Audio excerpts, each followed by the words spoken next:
ক্ষতি শিকার হতে হয়। এইখানে যদি কারো জরুরি পরিস্থিতি হয়, যদি কারো হার্ট অ্যাটাক হয়, স্ট্রোক হয়, আপনারা এখানে যথাযথ চিকিৎসাটা পান না।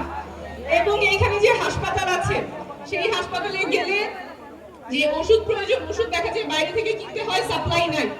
এই যে দুর্নীতির একটা চক্রের কারণে আপনাদের যেটা প্রাপ্য, হাসপাতালে গেলে আপনাদের যে ওষুধ পাওয়ার কথা, যে ফ্লুইড পাওয়ার কথা, ডাক্তার ফ্লুইড লিখে দিছে, কিন্তু সেই ফ্লুইড হাসপাতালে নাই, আপনার বাইরের দোকান থেকে কিনতে হবে। কিনে আনার পর্যন্ত যতখানি সময়টা নষ্ট হয়, যেই দুর্নীতির কারণে অনেক সময় এখানে প্রাণ নাশও হয়, যেই মৃত্যু অ্যাভয়েড করা যেত, সেই মৃত্যু দেখা যায় এই কালক্ষেপণের কারণে, এই ঘোরপ্যাচের কারণে হয় না।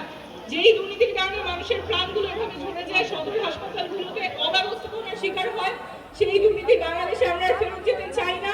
এমন স্বাস্থ্য ব্যবস্থা চাই যেখানে টাকার অভাবে কেউ চিকিৎসার অভাবে মারা যাবে না।